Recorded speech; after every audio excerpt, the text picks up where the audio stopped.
Welcome to Manna and Mud Pies. Today we are going to talk about the glorification of being busy. Yeah.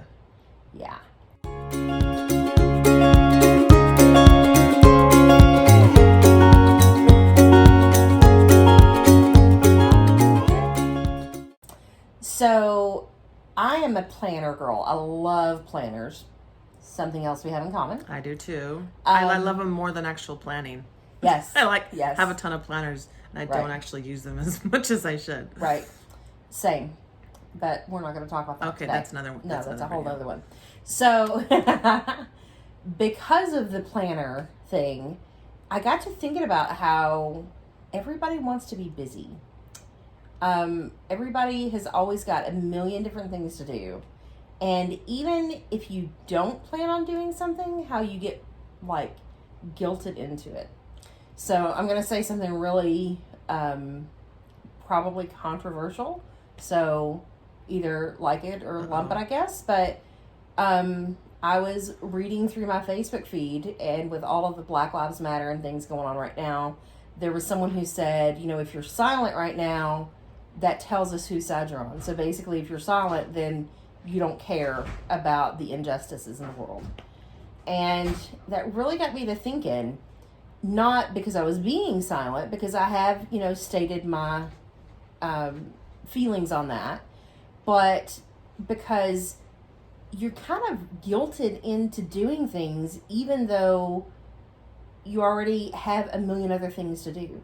So even if you've got 50 other things to do, there are so many things that people are like, oh, well, if you don't do this, then that tells us that you don't care about it. It's the same principle as, going to church, they're having like a potluck at church or whatever. And if you don't bring 15 things, well, she just doesn't care. There have been times when I didn't bring anything because I forgot. Yeah. And I told my kids, we can't eat because we didn't bring anything. Right. And they were like, what? Right. And it's so there's just that I have to contribute. I have to. Right. And if you feel that way about everything, whether it's the Black Lives Matter movement or it's a potluck at church, one thing or the other, you're adding more things onto your plate when you may already have a million things. You may have, a special needs child or a husband who's medically fragile or, a teenager that is going off the rails or so many other things taking up your mental space. Even if you're not physically busy, your mind can be so busy. And I think that's the worst kind of busyness. I think so too. And it's that expectation busyness that you feel like I need to do this and this and this. Right. Because I feel like people expect me to do that, especially as a mother. Right. Well, the perfect example of that is Mary and Martha. I love that story. Yes. That is one of my favorites. Yeah. I love when Christ comes into their home, and I relate to Martha so much. I imagine her trying to if you knew the Savior was coming into your home, right. I just think of how all the expectations I would feel like I need to meet. My house needs to be clean. What am I going to cook for dinner? Right. Children need to be perfect. But I can imagine she had maybe a heavy burden on her shoulders. And how many of us have felt like we needed help and our kids aren't helping? I'm sure Stephanie's kids help her all the time. Right? In what world? Am I the only mother that has children that are not always willing to help? Or is there husbands? A parallel universe where this is happening and I'm just not aware? Or But I think we can relate to the fact that she just probably didn't feel like she was getting enough help, and she was stressed out. Right. And there's been times when I've read that story when I've been kind of angry, depending on what point in my life I was at. Yeah. Where I felt like, why was she getting chastised? She was just trying to get things done. Yeah. Because that's what I try and do. Why did the Savior not get up and just go help her? Why did he have to say that to her? Why did he say, that she was, I don't remember the exact wording. I probably should have my scriptures in front of me, but that she was cumbered about with much. There was much ado about nothing. Much ado about nothing. And how Mary had chosen the better part. Right. And I've always, this is not, I'm not, don't get the halo and polish it yet, but I've always felt like more of a Mary. Just because I'm lazy, I'm lazy and I'm like, dude, this is my house. It's as good as it's going to get. You either like me for my house or you like me for me. And we're either going to visit or you're going to critique everything that you see. And if you're going to critique things, then I don't need you back to my house. So I'm a little more callous about it, I think. I'm a little more, this is what it is and this is what you get. So and that's why we're friends. She helps me to chill out a little bit. But I think it's okay to be a Martha in a way, but it's also okay to be a Mary. If you're the one that's, that's like me and you just don't, you do the best you can, and then not that you don't care, because you obviously, I have makeup on my face, so I obviously care, but if this is not good enough and you're still looking at the imperfections, then we don't need to associate, and that's okay, because, you have your people and I have my people and so on and so forth. So it doesn't really, there's not enough people in the world for everyone to be friends. You can't make it around to all the you can't things. Please everyone. Right. That's the words I was trying to say. Thank you. See? Anyway. And I feel like when I was getting angry that he didn't just get up and help her. Mm-hmm. Today, I was thinking about the story again. And I thought, you know what? Christ knew that he was eventually not going to be there anymore. Right. So when he talked, I feel like, I can't speak for him, but I feel like he was teaching from a space of, what can I teach them so that they will have this when I'm gone? Right. And I feel like he was trying to teach her an important lesson of, choose me first. Right. Feast upon the words of Christ first. And if you get your priorities straight and choose me first, then you will have the power to do all that you need to do. All that I need you to do, I guess I should say. Because we have a huge list of all the things we need to do. Right. And I think that's so important to realize that he had knowledge that she didn't have. Yeah. He had the eternal perspective. Right.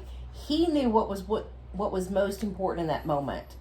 And the most important thing wasn't whether her rug was vacuumed or not. Right. The most important thing when, someone is going through something may not be the most important thing.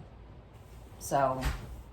Yeah. And I feel like that has been a very hard, and I'm still learning, lesson in my life, because I have always felt like if I'm not doing, then I'm not being productive. That was where I got my worth from.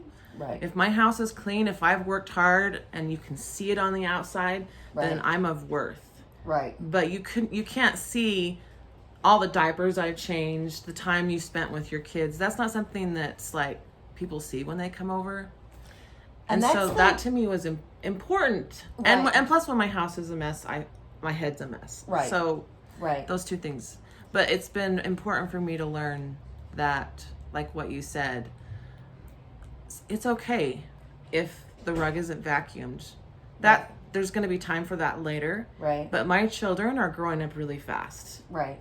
And so the time I spend with them, I won't have them later. My dirty rug will always be there. Right. But my kids will not. That's right. And there's a very small window of time that we have to. And I think that goes throughout every single day, whether it's about children or not.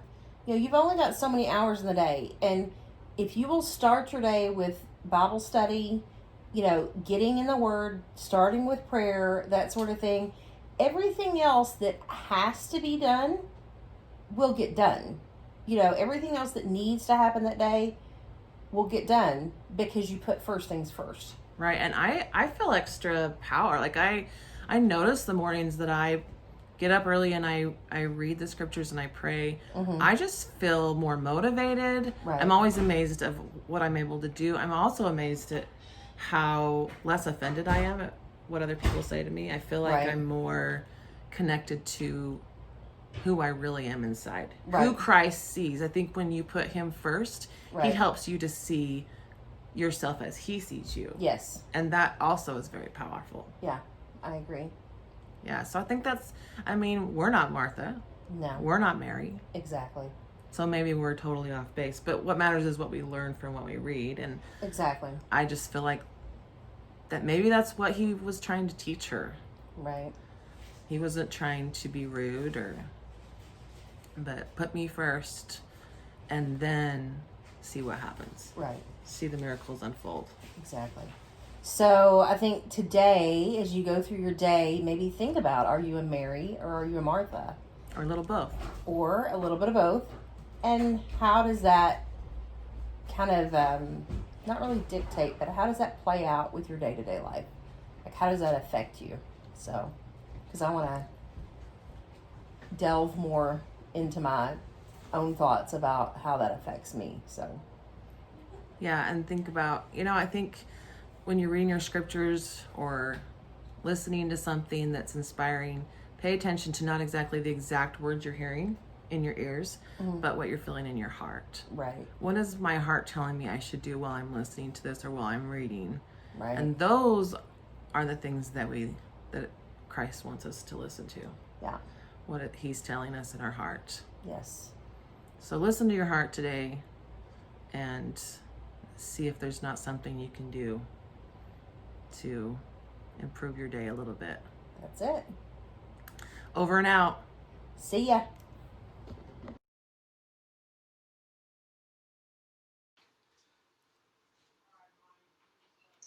We're going to have to pretend like the camera's not on.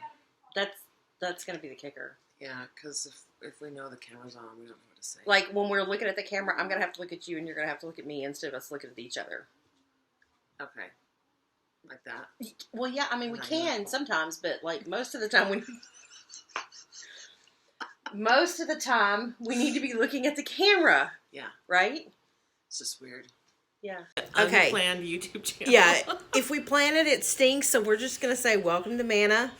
And mud pies. See what I'm saying? We can't do that. So, I'm Stephanie. This is Katie. Let's do this. Okay. If you like our videos, you should like and subscribe. Okay, you try it. Are you going to say something? I don't know. Do you want to say something? Welcome to our channel. Yeah. Like it. And love it. And subscribe to or it. lump it. Lump it.